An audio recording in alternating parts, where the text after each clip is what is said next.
Well, hello everyone. I am recording this while I'm waiting for a job interview.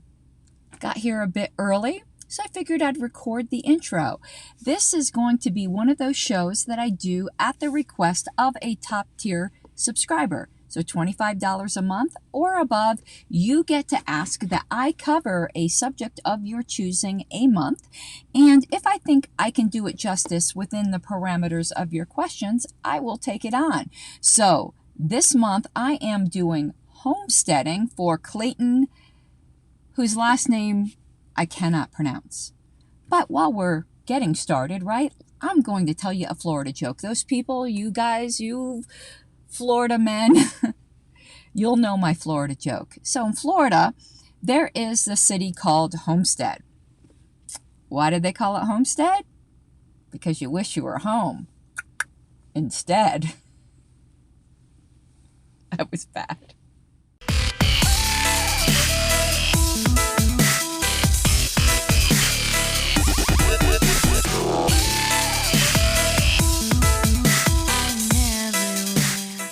So as I said in the intro video, this is a patron request video. For my top tier patrons, which is $25 a month and up, you can request a topic or question a month. And if I think I can do it justice, I'll take it on. And also, for that same level of patrons, you get me to promote your Liberty product or Liberty show or whatever you might have going on that is Liberty related. And along those lines, I have something to promote right now. Right here on the screen, you can see it's one of my patrons, has a YouTube channel called Daniel 3 Biblical Anarchy. I need to update the screenshot because he does have more subscribers now. I am one of them. Please go over and subscribe and tell him that I sent you and thank him for his support of this show. Also, I would like to draw your attention to another fantastic product. I met Sean Dempsey. He's the author of this work, A Tale of Two Brothers, Dare to Live. I met him at PorcFest, and this is a really beautifully illustrated, fantastic children's book that has a libertarian message that life is more than, your body breathing, that it's about taking risks, that it's about living life to the fullness. You can get this book for the young people in your life at tale2brothers.com. And there's a link on that page over to where you can buy it on Amazon, or you can search directly on Amazon. I'd like to thank both of them for being top tier sponsors of this show. If you would like to do the same, I would really, really appreciate it. And if you haven't been paying attention to me on social media, I have taken the leap of faith where I have finally gotten gainfully employed, but it is pretty much at part-time wages so that I still have the time to dedicate to almost daily or daily content to this channel.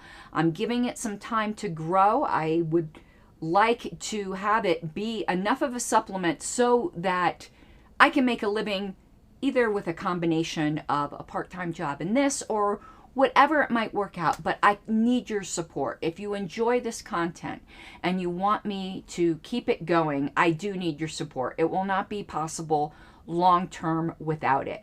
Let me put this up on the screen. Along here is my Patreon. I have support levels from $1 up. My $25 a month or more patrons do get those perks, but everyone gets a handwritten postcard from me if you give me your address when you sign up. And I will be setting up a private patron-only Discord server soon that all levels will have access to.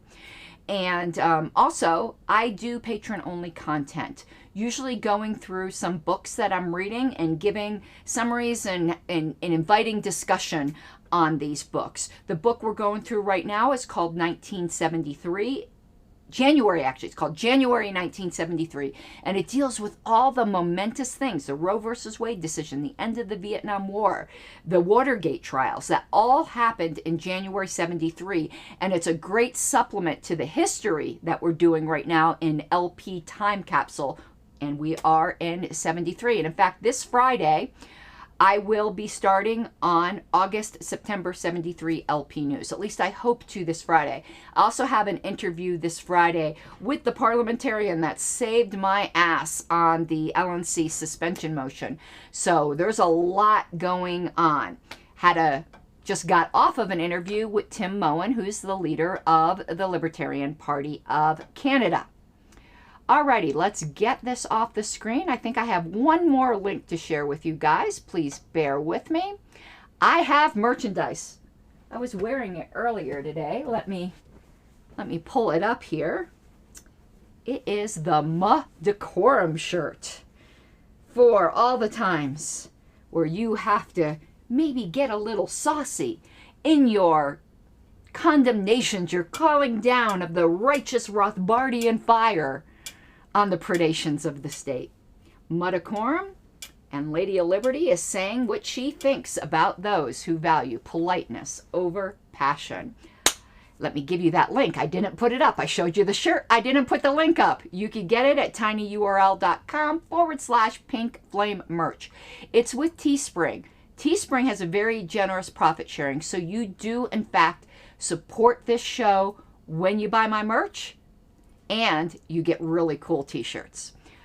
We'll have more designs soon, but that one I'm really psyched about. Buy it and come to Reno in it. You will make my year next year if you, in fact, do that. So let's get now right to the content. As I said, it is on homesteading. Pull up my notes here. So here's the way that Clayton worded his request. He had said that he didn't say he said, I currently agree with Larkin Rose's position on homesteading, and he gave me a link.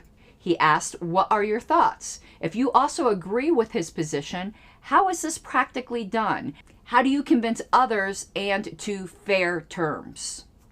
Well, I do largely agree with Larkin Rose's position. And in fact, I am currently wearing a shirt that I originally saw on Larkin, I believe when he was responding to Austin Peterson's critique of the nap. Let me pull that up.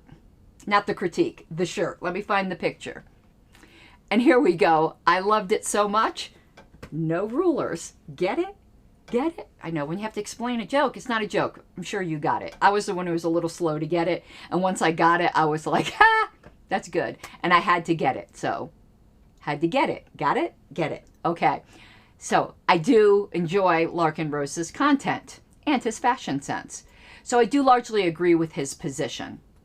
I was actually pleasantly surprised by his video because he did not oversimplify or gloss over the difficulties that do exist with the idea of homesteading. And there are difficulties, which is inherent in your question. I'm going to play through his video and give commentary and then sprinkle it with some additional research and thoughts throughout and maybe some more at the end. I don't really know how it's going to go. I didn't plan it out entirely. You might not be satisfied with my answers because a lot of it boils down to, I don't know, and we can't know. Why? Because we do not exist in a tabula rasa state of nature, and we cannot even imagine being in such a state. And in, say, collapsitarian wet dream, we would still be bringing with us all kinds of baggage from this world, from this system of things. And that, as well, wouldn't be a tabula rasa. Those things I do think, though, in the collapsitarian wet dream would dissipate over time. And if we were to, take the Adam Kokesh orderly dissolution of the federal government view and start to progress towards anarchy. It's funny, I said orderly progress towards anarchy, which you can in fact do. It's just funny on how the average normie ear would go, orderly anarchy doesn't really, one of these things is not like the other, but it really isn't, as you know, there isn't an issue with that. But so if we were to take that tact, we could maybe centrally plan it a little bit more. Even though central planning doesn't work, we could in some ways plan it a little more. And actually, I think such an orderly dissolution wouldn't be towards pure anarchy, but it would be towards panarchy, which I do think is a more accurate representation of my current hope for the future. But a lot would depend upon the conditions that made this orderly dissolution possible to begin with. And that is always, always, always going to be dependent on local conditions, cultural customs, and rational self-interest. And that rational self-interest is to realize that violence is costly. The threat of violence, or the possibility of violence if you push people too far, or if you deprive people of what would be their quote-unquote just share, is something that keeps customs alive, and it also keeps society in check, and it keeps the sociopaths and psychopaths from ultimately gaining control, at least for any extended period of time. Though for short periods of time, just like in our system today, that is always possible. I'm rambling a little bit. So let's get to Larkin's video, and we'll rap about it. All of this is fair in love and war, they say, but all is free with anarchy. It's more than politics and small belief, it's a way of life philosophy. Hey, Larkin Rose here. Wanted to do a quick video about the concept of homesteading. Now, this will be pretty general, just sort of a general crash course in the principle and in the problems with it. And the thing is, a lot of people, for some strange reason, and I can sort of relate and sympathize, they want there to be some simple principle that applies to everything and covers everything, and now there aren't any questions, and you don't have to like be reasonable on the other side. Just apply this and you're done. Homesteading doesn't work that way. And that is, in fact, the case. There isn't simple, easy-peasy answers. I think the underlying philosophy is simple. In fact, it's elegantly simple. But when you work it out into the real world with real, messy human beings, things aren't necessarily black and white in every single circumstance, in every single instance, in every single instantiation, as it were. For those who don't know, homestead sort of, it sounds like it's just talking about a house. It applies to basically any use of raw natural resources. So, as a very simple example, few people are in the woods. Let's say you and I and a couple people are off in the woods and we're in the middle of nowhere. Nobody lives there. Nobody owns it. Nobody rightfully owns it anyway, whether a government pretends to or not. And we say, hey, let's live around here. This is pretty cool. And I say, okay, I'm going to clear out this little space and build a little hut thing. And somebody says, I'm going to go over here and build a thing here. And maybe we'll build a bridge across the stream and yada, yada, yada. And when... I just want to know, Larkin... Because I just realized that video that he was responding to Austin Peterson and was also in front of a window. He likes recording just standing in front of windows, apparently. I like recording in front of walls with pink statues of liberty. So we all have our kinks. The general concept of homesteading is when you improve something, when you build upon it, when you take nature and make it into something. Like a house, the house is yours because it came from your time and effort. And your time and effort have to be combined with raw resources. You can't do something with nothing. You can't build a something out of a nothing. You have to build something out of something. And once the raw resources that weren't claimed and used by anybody else are built into a thing that has value that came from your effort, you own that thing. You have the exclusive right to decide what's done with that. That's the concept of homesteading.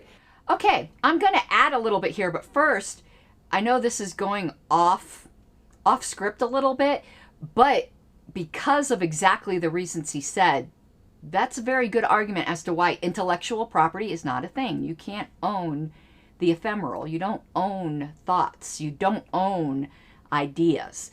For one thing, they're not rivalrous. The homesteading does capitalize, or homesteading arises out of the idea that libertarianism provides a framework for the just allocation of rivalrous resources. And what it means by rivalrous is two people can't use it in the same exact way at the same exact time fully. You know, two people can't be standing in the exact same space at the same time. Two people can be thinking the same thoughts at the same time, and neither of them is deprived of any use of it because the other person is using it. In fact, they might not even know the other person is doing that. But I want to clarify something that he had said here, or I want to expound upon it, because he seemed to give the definition of acquisition of property or homesteading, or how you lay claim to land, is by mixing the labor with the land or the resources on the land. I think that's a bit too narrow. I don't think it's just that, because what if you just simply had a plot of land that you laid your sleeping bag down on and slept on?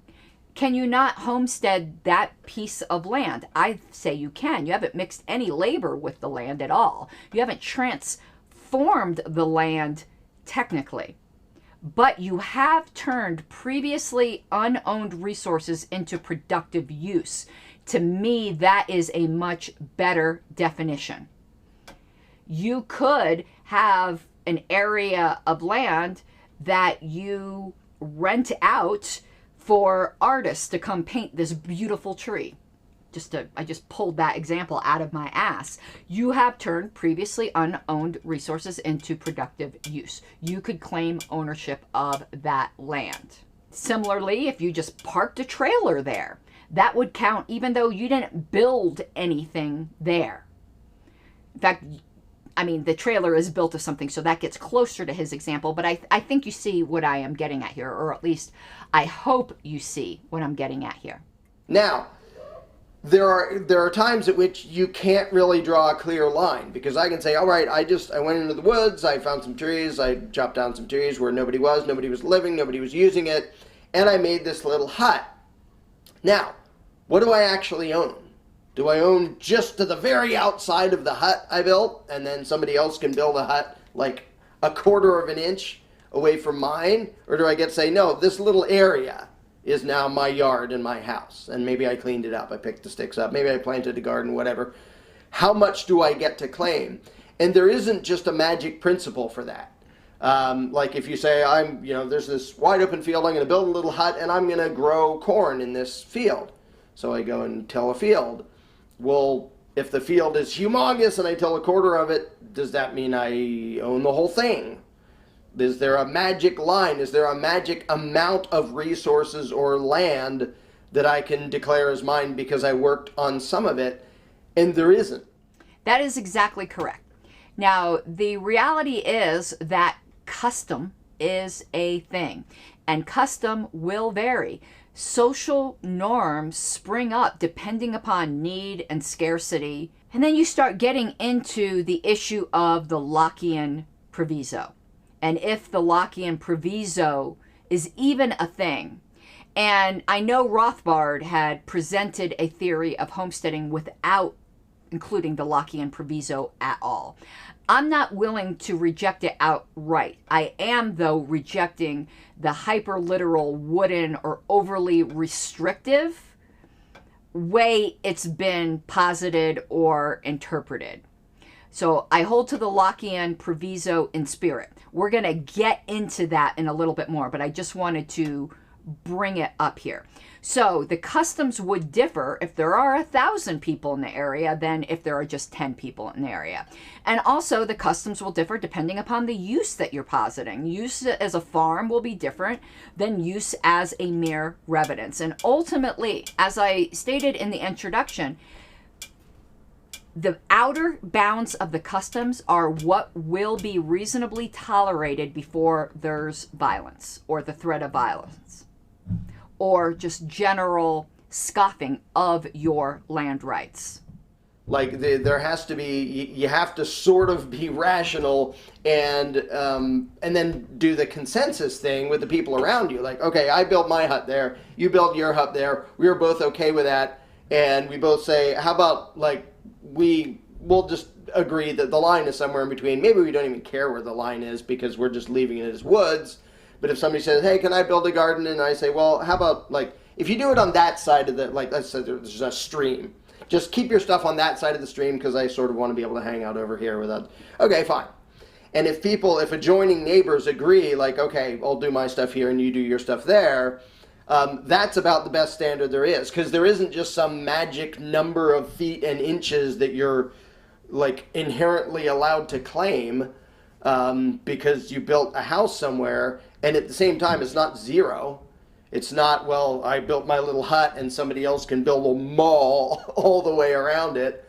And then there's things like that, where if somebody says, well, in that case, we're going to build on the property around you and now you're trapped and we're going to charge you to get out. It's like, no, that's why people for a bazillion years have come up with concepts like right of way. Like, okay, you're allowed to come through here to get in and out, because otherwise we just made you a prisoner in your little hut by claiming the land around you and trapping you. Now, what's interesting, what he said is actually controversial. That whole idea of right of way and what I call the donut problem. Or the encirclement problem, where you have a piece of land and then it gets encircled by others.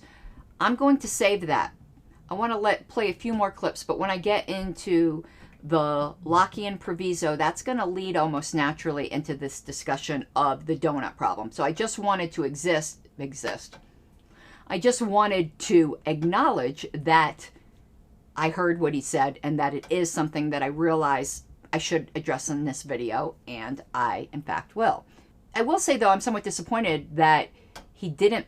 I know this was intended to be basic, so I guess getting into the Lockean proviso or the disagreement amongst heavyweight libertarians on the whole issue of encirclement, that he didn't get into that. Perhaps that was too much to expect for a short video.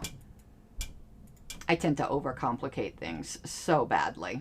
So people figure these things out on a rational basis. It isn't just, here's this very simple rule that if I do X, blah, blah, blah. And things like, you know, well, I had this stream and somebody upstream just dammed it up because they wanted a pond to fish in. My stream just died. I got water from that. And so there are things like, you know, the tragedy of the commons, of if there's a finite amount of natural resources, people are like, wait, the thing that was just running across my property, the water that I had, you just took it. Even though you didn't come on my property and took it, you intercepted it before it got here.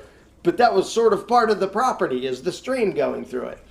And so things like that you have to think about and reason out, and there isn't always a clear-cut, simple principle that explains it all. And what I would like to add here, I think the backdrop or the implication of what he's saying, say you had a fully fledged voluntarious society, it's not only going to be decided between your neighbor, because what if your neighbor's a jackass? You can't come up with an agreement. Like, he just assumes that everyone could have these, well, you know, I kind of thought I wanted to hang out on this side of the stream, but you wanted to hang out over on this side of the stream. There's not always going to be these kinds of rational discussions, or these discussions may have taken place with prior owners. There will be systems of adjudication. Anarchy is not lawlessness. It's ruler. How do we say it? It's not an absence of rules. It's an absence of non-assumed, non-chosen political leaders. But there will be rules. There would be laws. There would be systems of adjudication. And common law would spring up. Common anarchist law would spring up from customs and the consistent applications of certain principles. And one of the most ancient bodies of common law has to do with water rights, like he said, riparian rights of what you can take out of a stream that's flowing downhill when you're upstream. Those sorts of things are very, very basic and would be determined. And, you know, how it would be determined, again, is also very, very dependent upon the local conditions, including local customs. If it's generally an arid area and water is scarce, riparian rights are going to be judged much more strictly than in, you know, a tropical rainforest. And for some people, fishing for a situation in which you need something more complex than just, here's the very simple concept of homesteading, they go, haha, in that case, like in the case of the stream, it's more complex. Yeah, it's more complex. And does that mean you throw homesteading out the window? Does that mean it's more complex, therefore I get your hut? You just spent several days building it, but I get it because homesteading isn't complex enough. And I just realized, like, my camera's so high, it's hard to look directly into it. So I'm finding I'm usually looking directly ahead rather than up a little. So I'll fix that in the future. And again, he's nailed it there, that when you're dealing with objections, and I'm not saying any libertarians objecting this way would be in bad faith, but when you're dealing with non-libertarians, sometimes they really are just fishing for excuses. They're fishing for excuses for coercion. And even if their objections have merit, and we're admitting here, things are not quite as simple as some libertarians might like to pretend that they are, that their concerns, let's not call them objections, that there are legitimate concerns, but what follows from that is not coercion. It's like concern, therefore coercion. No. To deal with all things. And again, so much of this is just basic common sense that people have figured out just hundreds and hundreds of years ago and have applied it in a bunch of different places in a bunch of different ways where, yeah, if I go in the woods and I find something or I catch a fish, okay, I'm going to eat this fish. It's my fish. I caught it.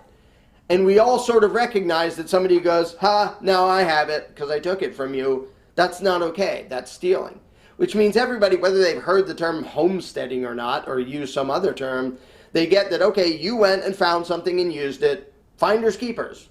Like, not you found something that was mine, but you found something out in nature, out in the wild, out in the world that nobody was using, and you go, okay, I'm going to use this. Okay, now it's yours. Okay, it is at this point that I think he starts to repeat himself. I'm not really going to have, much to add there. I think that's something that's intuitively understood by everyone, that if you weren't trespassing, if you weren't, fishing in somebody's fish tank in their house. I mean, if you're out and about, nobody obviously has cordoned off a fishery. You catch a fish, you eat it, it's yours. Someone walk up and, grab the fish out of your hands, that would be pretty dastardly.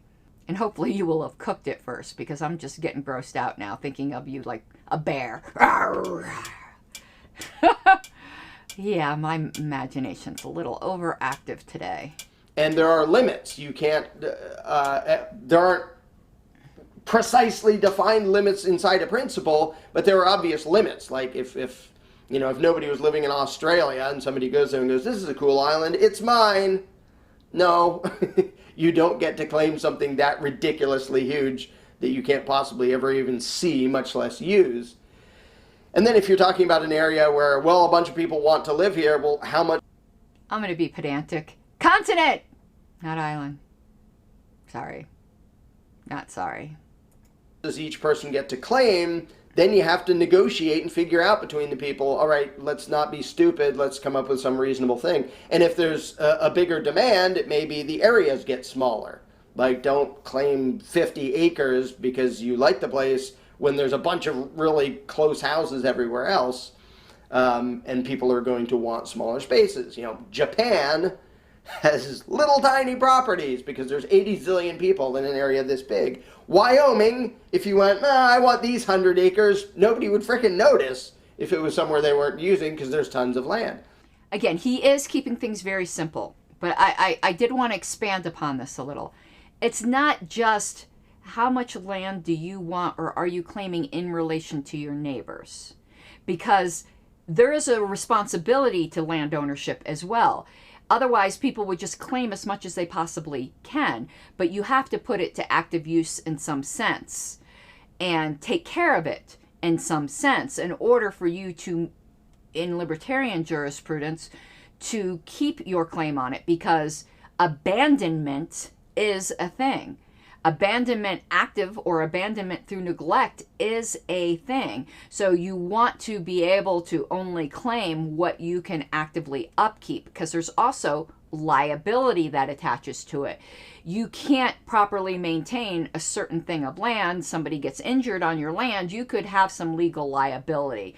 So it's not just, well, these people over here all around me, they only have these tiny little lots, I can't claim a big lot. Well, if you have greater wealth and can afford to upkeep it, perhaps you could. Because if those people weren't claiming small lots, though they would want bigger lots because land isn't available, that's one thing.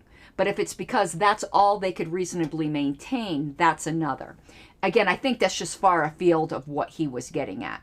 So it does depend on what resources are available and on what other people are going to harvest. And then you get things like, because somebody else just brought this up, the American Indians, a bunch of the tribes, they were, I don't know if it counts as nomadic, it's more like migratory. Like in this time we go over here into the hunting lands and we gather this and then we move over here, and it's, so they're not just sitting in one place.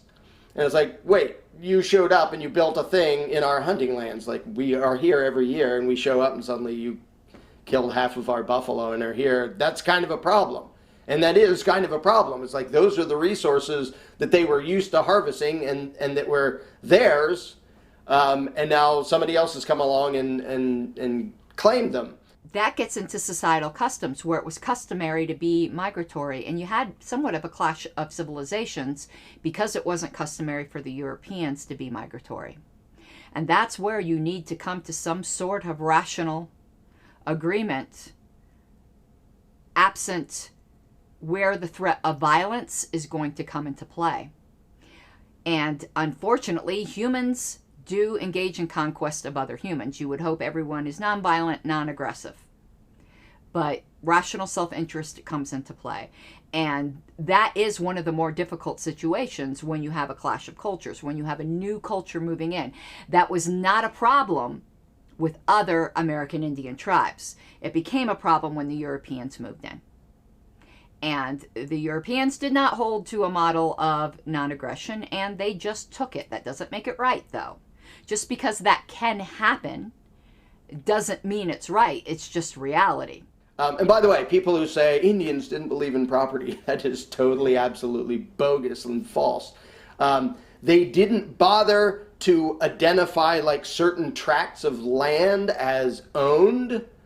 But if you walk into their teepee and say, you don't believe in property, so I get to be here, you'd find out, no, they believe in property. That's their teepee, and the dirt it's on is their frickin' dirt right now. Get the frig out if they don't want you there. And their stuff, the material things they had and what they hunt, they totally believed in private property. You really can't have anything vaguely resembling civilization without the belief in private property, because it means anybody can take anything from anybody at any time for any reason, and then you just become violent animals. But there are, like in the case of migrating Indians, it's like, well, it's pointless for us to say, this is my piece of land, because we're moving. We're constantly moving, and we go over there and we hunt, and then we go up there and we do whatever. And then there's the thing of, well, how long, if somebody abandons it, how long do I have to wait before I can use it? Like, okay, cool, these teepees and these huts and these stone buildings or whatever, we just found them, they were empty, we're living here. It's like, yeah, but that's just because those Indians are out doing in the hunting grounds right now, and they're going to be back in a month or something, and they're going to say, it's still ours. And so it's another thing that commies often bring up is, well, you left it untended, and as soon as you left it untended, I'm allowed to take it. It's like, really? So if I go out shopping, you can have my house? No, that's not how it works. And it sounds like a ridiculous example, but those examples actually get argued for on Facebook or on other social media platforms. Not trying to be all boomer here and just say Facebook. The issue with migration, though, does pose different unique problems, and it does raise into then what is the custom of how long something has to be abandoned, and is there potentially a requirement that you do have to leave something or someone behind to keep watch or tend. Societies are going to determine that for themselves. No hard and fast rule. Again, you have to be reasonable, and again, all of these things to figure out are just ways to figure out how to apply the underlying principle, which is solid and steady, which is self-ownership. How do we figure out these things without violating the self-ownership of any individual? All right, you built that hut, and you guys built a bunch of huts, and now you're off hunting with the expectation that you'll hunt and come back and have huts to live in that are the result of your time and effort, the fruits of your labor. Yes, they're yours, even when you're not there. And if somebody comes along and doesn't know that and is living there, okay, that isn't necessarily some great crime because they didn't know, but you come back and go, those are ours, then to preserve the concept of self-ownership, the people who are there should go, whoa, whoops, sorry, we just thought it was abandoned or something. But that's yours. Go ahead. See, that raises the issue I brought before. Is there some kind of responsibility to leave some kind of sign behind? I think it's reasonable that it actually is, because you could have somebody then starting to invest labor in something that they have every reason to believe is unowned or abandoned. And I think you do have a responsibility to declare your claim. And so all of the different situations you can think of to try to figure out when it comes to homesteading, or when it comes to anything, including the non-aggression principle in general, all of it are just trying to find the best, most efficient ways to recognize and accept and respect the self-ownership of every individual in every situation. And sometimes there are gray areas. And that doesn't mean, oh, there are gray areas, therefore you're my slave, which is what collectivism is. It says, yeah, we can't quite figure out, how to apply this perfectly in every situation. Therefore, heck with self-ownership and non-aggression. Therefore, I get to enslave you, and the collective for the common good gets to do whatever it wants to the minority and all that garbage. So it's weird when people look for complex situations as an excuse to throw the principle out the window. Like the example of, well, if you were dying of thirst in the desert and you came across a house and nobody was home, would you drink a glass of water? Would you trespass and steal a glass of water to avoid dying? Yeah. And it's a pretty safe bet that the homeowners would want that to happen if they knew that was the situation. But fishing for an excuse like that, therefore what? Okay, you can make up a situation that's not quite as clear and obvious as most situations are. Therefore what? I actually think he got something a little wrong there. Not ultimately, but in the presentation of it. First, I do want to reiterate the point that he made, that even non-aggression itself is grounded on a theory of property rights, and the theory of property rights all goes back to self-ownership. Self-ownership is actually the foundational principle, not necessarily non-aggression. Well, I think self-ownership and non-aggression kind of are all in one big hairball. That was a bad imagery, but all entangled, how you can't untangle a hairball, and everything flows from that. But the core, the hard, nutty core is in fact self-ownership. Where I think he got things a little wrong is the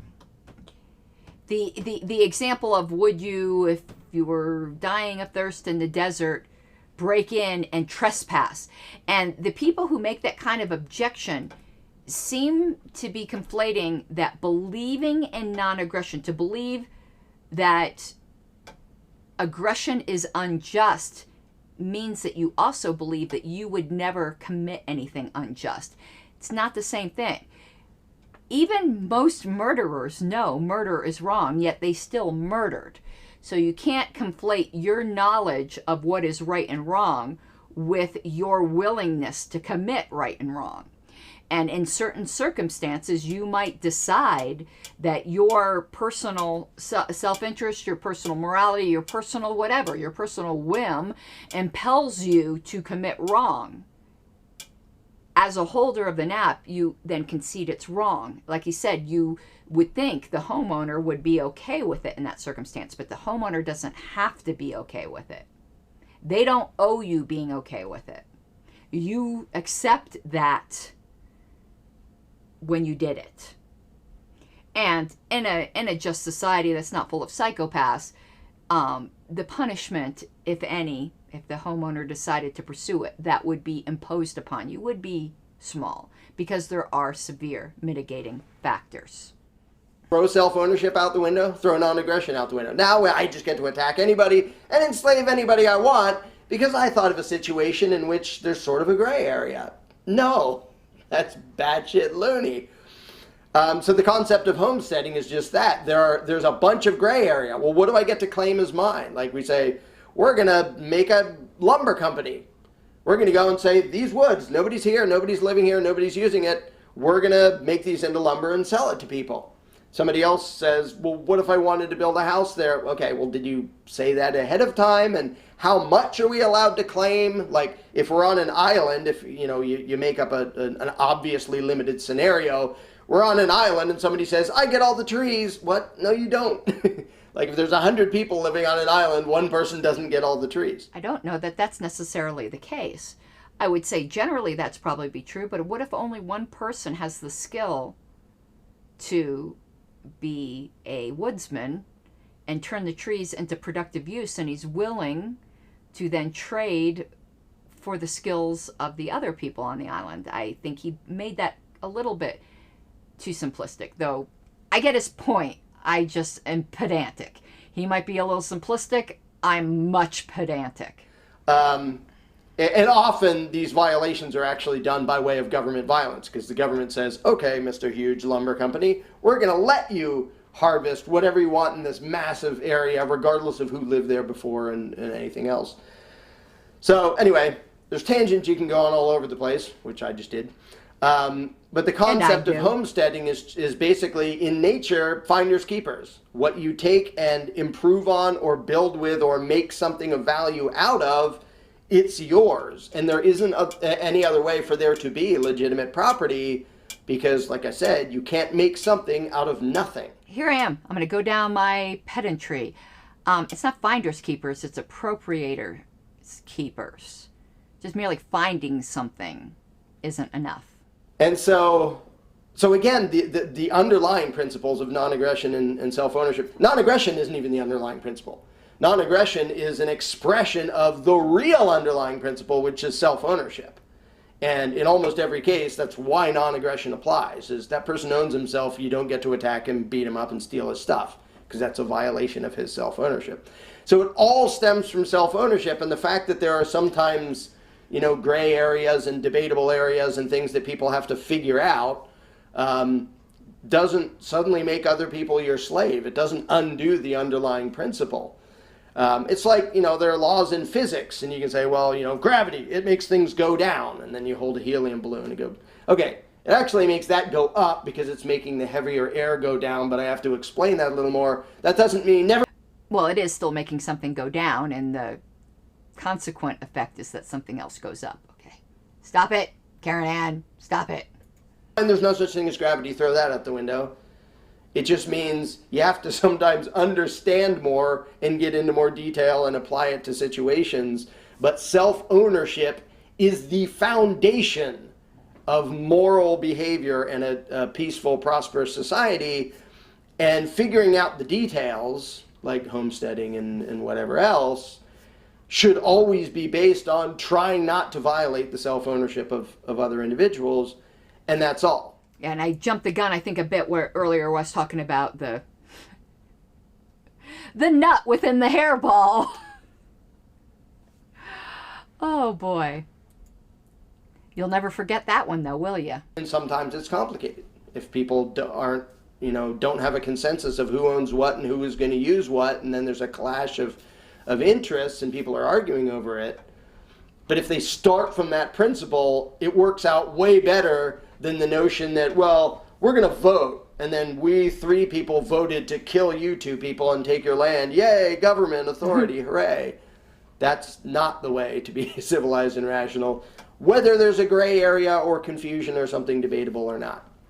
So anyway, that's sort of a rough, very general crash course in homesteading and in the concept of the real principle underlying all of it, from which we have to figure out all this stuff like land ownership and property ownership and non-aggression and trade and things like fraud. At what point is advertising, how much do you have to spin the truth before it's actually fraud instead of just advertising, and things like that. But it's all about figuring out how to apply self-ownership so that things are done by consent instead of by violence. And that's it. Consent and if people is beautiful, start with baby. that premise, doesn't mean there'll never be disagreements, but it does mean there'll be a lot fewer, and a lot fewer of them will end in people shooting each other.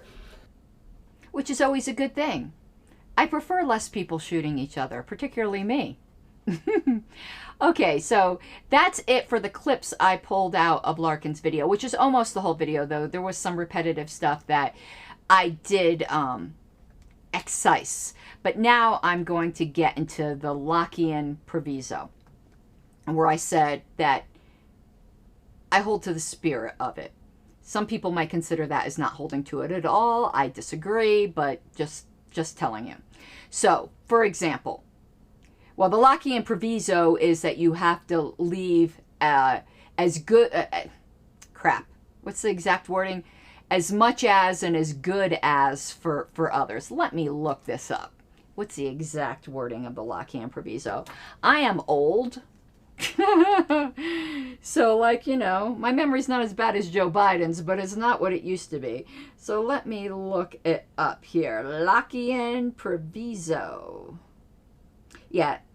There is enough and as good left in common for others.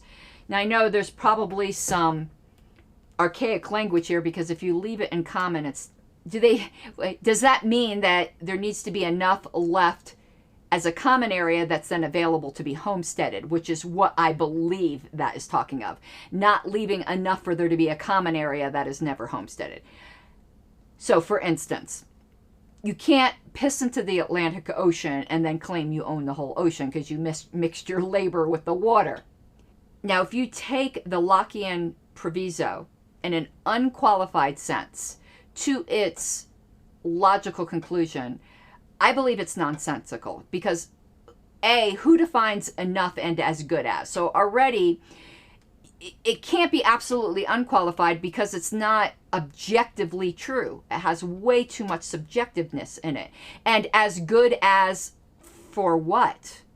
Each geographical area is unique, and you cannot leave enough and as good as for every single living person on the planet.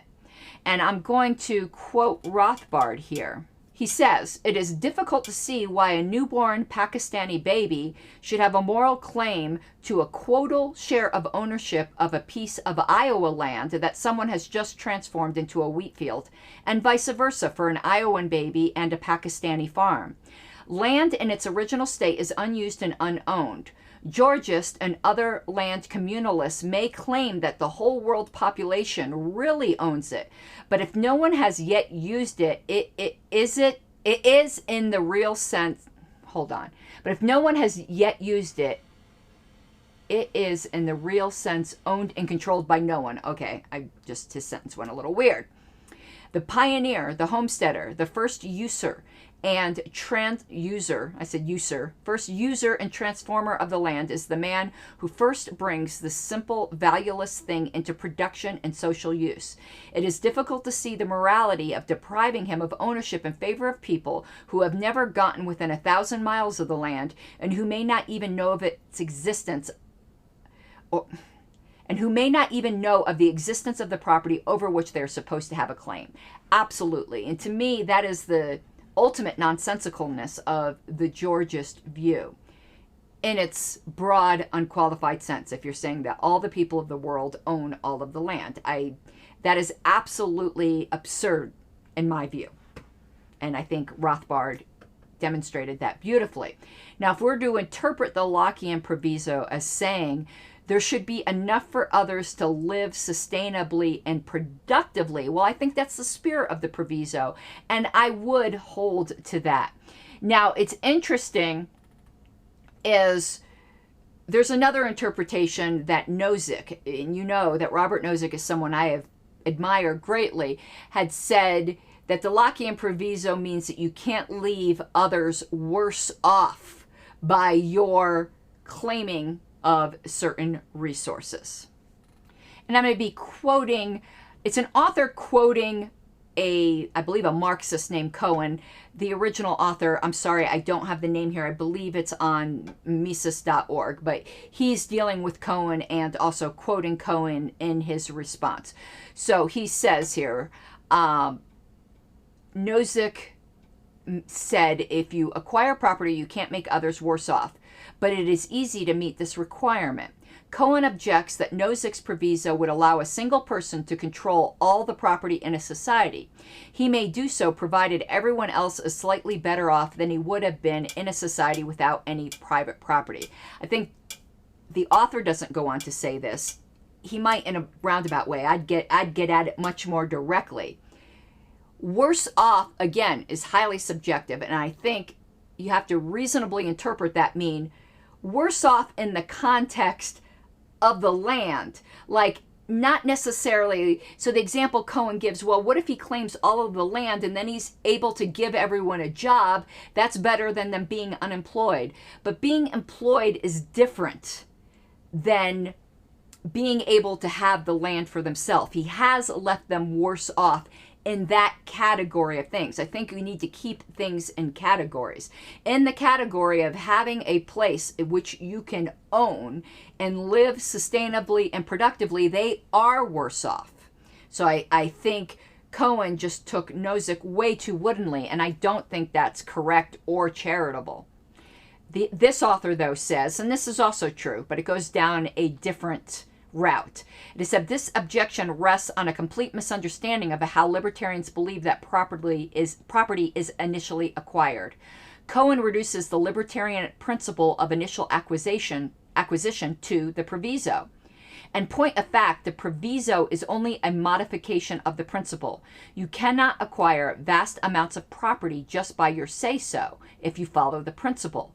You must combine your labor in the appropriate way with unowned land in order to acquire it. If this is taken into account, it seems next to impossible that the nightmare Cohen has conjured up could in practice arise. And I would also say that's definitely a recipe for violent revolution. And customs always land just shy of what's going to provoke human animals, and I mean animal not in a pejorative sense. We are, in fact, animals who will, if pushed far enough, respond violently. On average. Some people would never. I'm a pacifist, but just saying on average, that is part of the human condition. And that's where custom will always land short of that. It says Cohen eliminates the limits on property acquisition contained in the libertarian principle, and having done so, triumphantly proclaims that libertarians recognize practically no limits to property acquisition. If Cohen had studied Murray Rothbard, he wouldn't have fallen into his mistake. Rothbard doesn't include the proviso at all in his system. Why is it necessary? It is just a source of trouble. And that could, in a sense, be right. But I think even not including it, he just conceded that such principles are inherent in the whole idea, whole libertarian jurisprudence on how property is initially acquired to begin with. So I don't think simply ignoring the proviso serves us either. I think that is just a source of trouble. I think we need to acknowledge it, acknowledge the limitations and the safeguards. So now there's something else that has been somewhat sarcastically called the Blockian proviso by Stefan Kinsella. And I think that term is hilarious. That is so clever. I laughed when I first read it. Now, while on the voluntary slavery issue, which is another patron-only video I did for Clayton, I came down squarely with Kinsella and against Block. But on the so-called Blockian proviso, I come down squarely on the side of Walter Block. And this deals with the donut problem. Again, you have land that's encircled by other land so that you don't have physical egress. Maybe you could in a helicopter, but, not on feet. Okay? Rothbard agrees with Kinsella. And I think they kind of victim blame almost in it, because they sort of say, well, you got to be... Kinsella maybe not so much as Rothbard, and maybe I need to read them a little bit more cautiously, but basically they're like, what kind of terrible person would inspire neighbors to encircle them? Well, it doesn't require neighbors, plural. It can be one person. It can be one psychopath that could be encircling that person, not because they're a terrible person, but because they're a good person. And then Rothbard, at least, puts the responsibility, says that fellow better make some friends fast. To me, that's a sort of victim blaming, and I don't think it passes logical, humanitarian, or historical muster. As Larkin Rose said, the idea of right of way is ancient. It's very fundamental, and I think it's correct in its fundamentalist. And it's fundamentalism, I guess is the way to put it. Freedom of movement is a fundamental human right. Now, you don't have freedom to move on somebody else's private property, but you also cannot use your private property to make it impossible for people to have freedom of movement. There needs to be a very limited right of way, and it needs to be the minimum amount that is allowed to allow people egress, to allow people at least the minimal freedom of movement. It doesn't have to be exactly where the person who wants to move wants it to be. The property owner could choose where it is, as long as that choice isn't in itself impeding. It doesn't have to be the most convenient. It just has to be reasonable and possible. And ancient, like that just goes back to the far reaches of history. And I think it's illogical. It's all of the things I said. It's ahistorical, illogical, and inhuman to deny that. And I also think it's anti-freedom, because you cannot use your rights to make it impossible for someone to exercise theirs. I know somebody's going to come up with some kind of weird example or take that too literally, but I do think impeding somebody's peaceful movement is an act of aggression. And that's a risk you take when you buy land. This isn't like, it's not an aggression on your land rights, just like it's not an aggression on your land rights to say you can't piss in the Atlantic Ocean or that you are subject to custom. This is something that you know, it's just part and parcel of having land that you might need to grant a right of egress. That should be presumed with any acquisition of any substantial amount of land. And I'll go even further. In the donut problem, say you've got the guy in the middle, and he's slowly being encircled, not by one person, but by multiple people, so that finally there is just one way to get out, and then that last piece of property is sold. That person is completely on notice that that property has been put to productive use by that guy leaving. And I'm even coming up with another example, and this could be why common law has that. Unless that guy never left that property, anybody who homesteaded the property around it knew that at least a little strip of somewhere in that circle was being put to productive use by the person who lived in the middle to get out of his land. And I want to make sure I don't have anything here in my notes. So I think that pretty much covered everything. Clayton, I hope that satisfied you. Well, if it didn't satisfy you, you at least knew that I answered to the best of my ability. Sometimes answers aren't always what we want to hear or as thorough as we like, because there are, in fact, gray areas. So thank you so much for being one of my top level patrons, and I hope everyone has an awesome night. That's it for tonight. Have an awesome night, mi guapas de libertad.